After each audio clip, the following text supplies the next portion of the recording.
Eric Clapton was performing a tsunami benefit concert in Thailand, 2005, when a man held up a destroyed piece of paper. Security tried to remove him, but Clapton stopped the show. "Let him speak," Clapton said. The man held up the paper, a water-damaged concert ticket from December 2004. "This was my son's ticket, to see you. He died in the tsunami 2 days before your concert. I couldn't find his body for a week. When I did, this ticket was in his pocket, ruined like everything else, but I kept it because he loved you, and I need you to know someone who would never hear you play loved you anyway." Clapton put down his guitar and did something he'd never done before in 40 years of performing. December 26, 2004, 7:58 a.m. local time. The Indian Ocean. An earthquake measuring 9.1 on the Richter scale struck off the coast of Sumatra, Indonesia. It was the third largest earthquake ever recorded. The rupture lasted nearly 10 minutes, an eternity in seismic terms. The energy released was equivalent to 23,000 Hiroshima atomic bombs. The earthquake displaced trillions of tons of water, creating a series of massive tsunami waves that radiated outward at 500 miles per hour, the speed of a jet plane. Within minutes, the waves struck Indonesia. Within hours, they hit Thailand, Sri Lanka, India, and the Maldives. Within a day, they reached the coast of Africa, 3,000 miles away.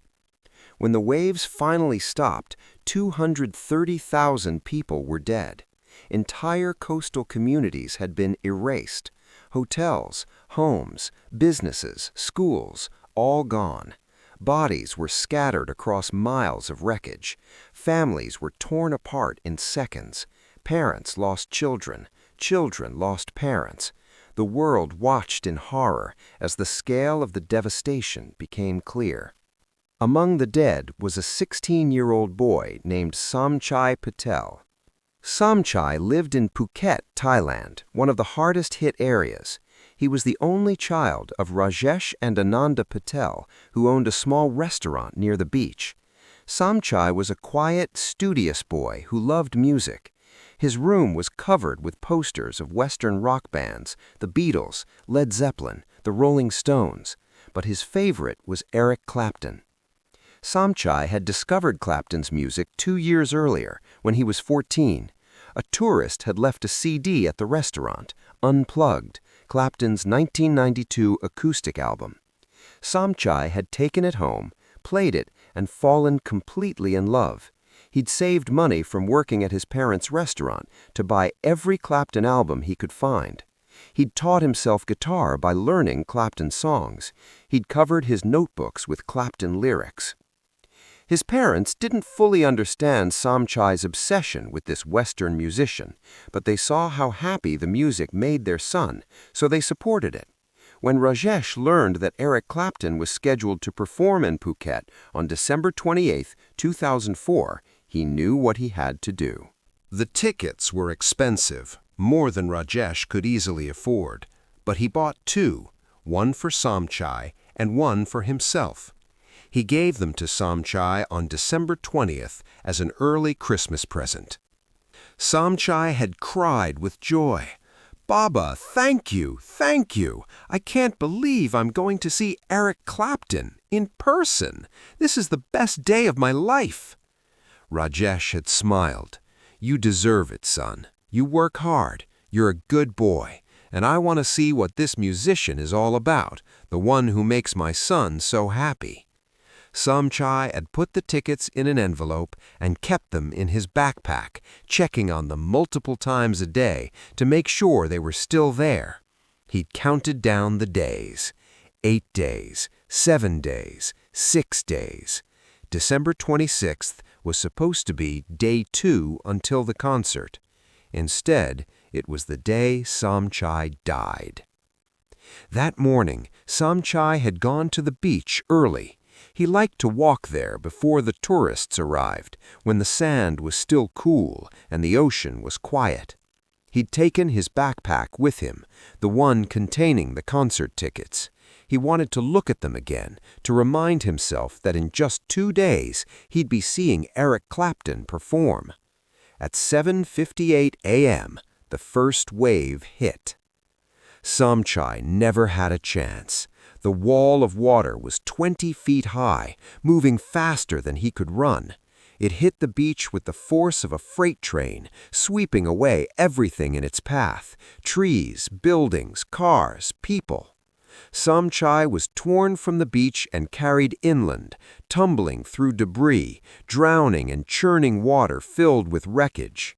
His body was battered against rocks, wood, metal. Within seconds, he was unconscious.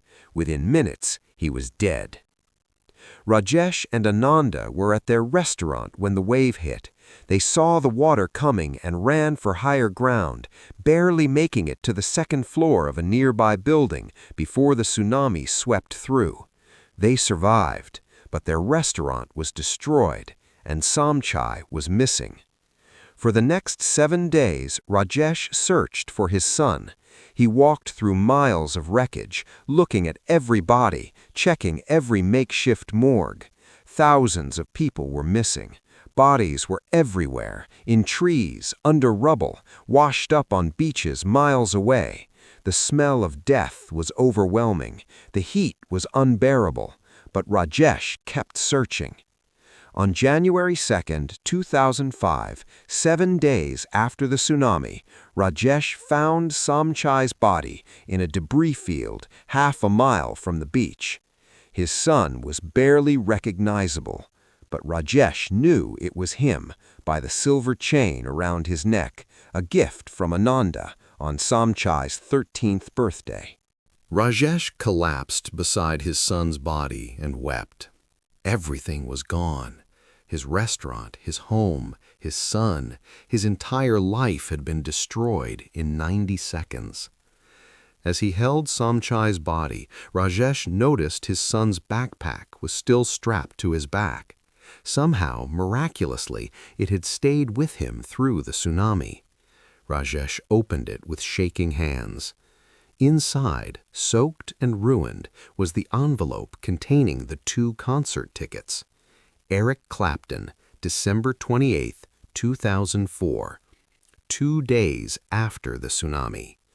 The concert had been canceled, of course.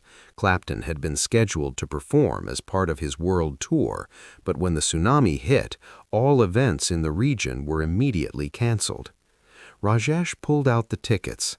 They were water-damaged, torn, barely legible, but he could still read the words. Eric Clapton, live in Phuket, December 28, 2004. Somchai had been holding on to these tickets when he died, counting down the days until he could see his hero perform.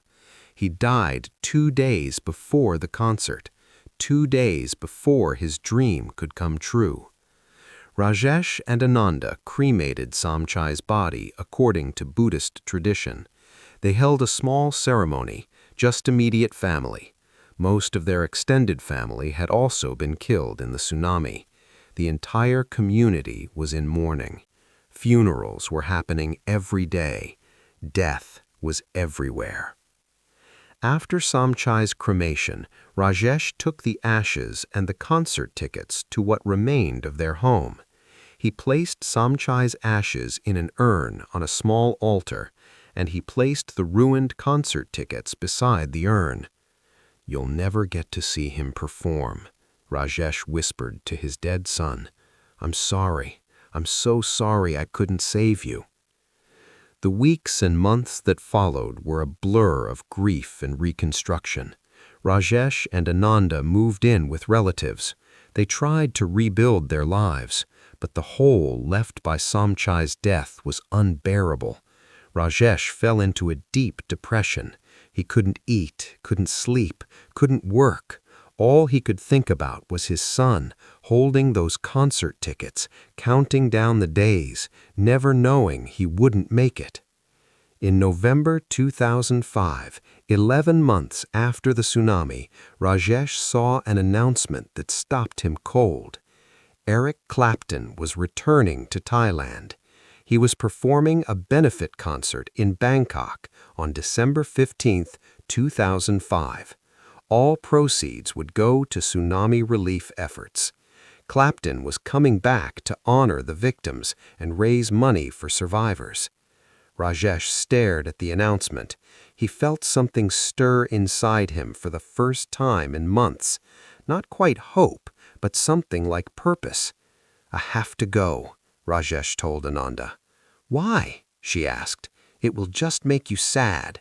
Somchai wanted to see him perform. He never got the chance. But I can go. I can be there for both of us. I can tell Eric Clapton that my son loved him, that Somchai died with a ticket to his concert in his pocket. Maybe it doesn't matter. Maybe it won't change anything. But I need to do this for Somchai. Ananda understood. Then go. Represent our son. Rajesh used most of their remaining savings to buy a ticket and travel to Bangkok. He took Somchai's water-damaged concert ticket with him, carefully preserved in a plastic sleeve. December 15th, 2005. Impact Arena, Bangkok, Thailand. 15,000 people filled the arena. The concert was a sellout. Everyone in Thailand knew what this concert meant. It wasn't just entertainment. It was healing. It was acknowledgement. It was the world telling Thailand, "We see your pain. We remember you're dead." Eric Clapton took the stage at 8 p.m. 60 years old, gray hair, wearing simple clothes, jeans and a button-down shirt. He looked older than the photos Somchai had collected, but when he picked up his guitar and began to play, the years fell away. Rajesh sat in the upper level, far from the stage. He'd spent what little money he had just to be in the building, but he didn't care about the view. He was here to represent Somchai, to be his son's proxy, to fulfill the promise of those tickets. Clapton played for 90 minutes. Classic songs, deep cuts, new material. The crowd was electric but respectful. Everyone knew they were participating in something sacred. Near the end of the concert, Clapton began playing a slower song. The arena quieted. 15,000 people swaying gently, many crying, remembering their own losses. That's when Rajesh stood up. He didn't plan it. He hadn't thought about what he would do. But suddenly, he was on his feet, holding Somchai's ruined concert ticket above his head. "Eric Clapton!" Rajesh shouted. His voice was raw, desperate. "Eric Clapton!" Security immediately moved toward him. Other concert-goers turned, annoyed at the interruption. "Sir, sit down," a security guard said, approaching. "Eric Clapton!" Rajesh shouted again, louder. "Please, I need you to see this." More security guards converged. One grabbed Rajesh's arm. "Sir, you need to sit down or we'll remove you." But Clapton had heard the commotion. He stopped playing mid-song, looking up into the stands, trying to locate the source of the shouting. "Wait," Clapton said into the microphone. "Stop. Let him speak. What's he saying?" The security guards paused, confused. One spoke into his radio. "The performer wants to let him speak." Clapton put down his guitar and stood. "Sir, in the upper section, what do you want to tell me?" The arena was completely silent now. 15,000 people watching. Rajesh stood there, shaking, holding Somchai's ruined concert ticket above his head. "This was my son's ticket," Rajesh called out, his voice breaking. "To see you in Phuket, December 28th, 2004. He died in the tsunami 2 days before your concert." The words echoed through the arena. People gasped. Some began crying immediately. Clapton stood frozen on stage. "Your son had a ticket to my concert?" "Yes, he loved you. He loved your music more than anything. I bought him 2 tickets, one for him, one for me. We were going to see you together. It was his dream. But the tsunami came, and he died, and I couldn't find his body for 7 days. When I found him, this ticket was in his pocket, ruined, like everything else. But I kept it, because he loved you. And I need you to know someone who would never hear you play loved you anyway." Rajesh was sobbing now, barely able to stand. His name was Somchai. He was 16. He taught himself guitar by learning your songs. He was going to be a musician like you. But the wave took him, and now he'll never hear you play. Never. But I'm here for him, because someone needs to tell you that he existed, that he loved you, that you mattered to him." The arena was silent except for the sound of thousands of people crying. Clapton stood on stage, tears streaming down his face. He wiped his eyes, took a breath, and then did something unprecedented. He walked off stage. The band looked confused. The crew looked panicked. What was happening? Clapton walked directly into the audience. Security scrambled to follow him, creating a path. Clapton walked up the stairs, through sections of seats, climbing higher and higher, until he reached the upper level where Rajesh stood. 15,000 people watched in complete silence as Eric Clapton, one of the greatest guitarists in history, walked up to a grieving father in the cheap seats and embraced him. "I'm so sorry," Clapton said, loud enough for nearby people to hear. "I'm so sorry about your son. I wish I could have played for him. I wish he could have been there." Rajesh collapsed into Clapton's arms, sobbing. "He loved you so much, so much." "Tell me his name again," Clapton said gently. "Somchai, Somchai Patel." "Somchai," Clapton repeated. "What was his favorite song of mine?" Rajesh wiped his eyes, trying to remember through the fog of grief. He loved the Unplugged album. He played it every day, especially the song about your son. He said it was the most beautiful song ever written." Clapton closed his eyes. The song was about Connor, Clapton's own son, who had died in 1991 at age 4, falling from a window. Clapton had written it as a father processing unbearable loss. And now, 14 years later, here was another father holding another son's lost dream. "Somchai understood that song," Clapton said quietly. "He understood what it means to love someone you've lost." Clapton looked at the ruined ticket Rajesh was folding. "May I see it?" Rajesh left the stage holding Clapton's guitar, the most precious thing he'd ever owned. The concert continued, but it was no longer just a benefit show. It had become a memorial, a tribute, a way of saying the dead are not forgotten. After the concert, Clapton spent 2 hours meeting with tsunami survivors in the audience. He signed autographs, took photos, listened to stories. Each person had lost someone. Each person had a connection to the tragedy. But the moment with Rajesh, that became the story everyone told. Video footage of Clapton walking into the audience, embracing Rajesh, bringing him on stage, playing for Somchai. It went viral. Millions of people around the world watched. Millions cried. Millions understood that this was what music was supposed to do: honor the living and the dead. Rajesh Patel returned to Phuket carrying Eric Clapton's guitar.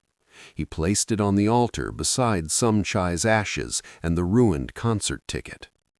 "He played for you," Rajesh whispered to his son. "Eric Clapton played for you. Your dream came true." In 2006, Rajesh and Ananda rebuilt their restaurant. They named it Somchai's place and decorated the walls with photos of their son. Eric Clapton's guitar hangs above the entrance, protected in a glass case. Beneath it, a plaque reads, "In memory of Somchai Patel, 1988 to 2004, who loved music, who died waiting to see his hero, whose dream came true through his father's love." Eric Clapton has never forgotten Somchai. In interviews, he often mentions that night in Bangkok, the night a father held up a ruined ticket and reminded Clapton why music matters. "I've played for millions of people," Clapton has said, "but playing for Somchai, through his father, was the most important concert I ever gave, because it proved that music isn't just entertainment, it's memory, it's love, it's how we honor the dead." Today, the guitar Clapton gave Rajesh is worth over $1 million. Collectors have offered to buy it. Rajesh always refuses. "This guitar played my son's concert, the concert he died waiting for. It's not for sale. It's Somchai's guitar, and it will stay with him forever." A tsunami took 230,000 lives. A boy died holding a concert ticket. A father carried that ticket for a year. A musician stopped his show to honor a fan he'd never met. And a concert that never happened became the most important concert that ever was. Because sometimes the most powerful performances aren't for the living, they're for the dead, and the fathers who carry their dreams. Rajesh handed him the water-damaged ticket. Clapton held it carefully, looking at the faded text. December 28th, 2004, Phuket. This concert never happened, but it should have, and Somchai should have been there. Clapton looked at Rajesh. "Would you come with me? Back to the stage?" Rajesh shook his head. "I can't. I don't belong there." "Yes, you do. Somchai couldn't be at my concert, but you can. You're his proxy, his representative, and I need you on that stage with me. Please." Rajesh, still trembling, nodded. Clapton took Rajesh's hand and led him down through the arena back to the stage. 15,000 people watched in awe as Clapton helped this grieving father climb the stairs to the stage. Once they were both on stage, Clapton addressed the audience. "This is Rajesh Patel. His 16-year-old son, Somchai, died in the tsunami. Somchai had a ticket to see me perform in Phuket on December 28, 2004. That concert never happened because of the tsunami. Somchai died 2 days before he could see me play, but his father is here tonight, holding his son's ticket, representing him, and I want to do something I should have done a year ago." Clapton picked up his acoustic guitar. "Rajesh, would you sit here?" He gestured to a stool next to his own. Rajesh sat, overwhelmed, not fully understanding what was happening. Clapton sat beside him. "Ladies and gentlemen, tonight I'm going to play the concert that never happened, the concert Somchai Patel bought a ticket for, the concert he died waiting to see. I can't bring him back, but I can play for his father, and I can make sure Somchai's name is remembered." Clapton looked at Rajesh. "This is for Somchai, and for everyone who had a ticket but never made it." Then Clapton began to play. The song about his own son, the song Somchai had loved, the song that connected two fathers across continents and tragedies. As Clapton sang, Rajesh wept. 15,000 people wept with him. The song was no longer just about Connor Clapton, it was about Somchai Patel, about every child taken too soon, about every parent left behind. When the song ended, Clapton did something else unprecedented. He handed his guitar to Rajesh. "This guitar played Somchai's concert, the concert he never got to see. I want you to have it, so Somchai can have it. Take it home, put it somewhere special, and know that your son's dream came true, even if he wasn't here to see it." Rajesh couldn't speak. He held the guitar, Eric Clapton's personal guitar, and sobbed. Clapton embraced him again. Somchai mattered. His love for music mattered. His dream mattered. And you, carrying his ticket for a year, making this journey to tell his story, that matters too. Thank you for honoring your son. Thank you for letting me be part of that.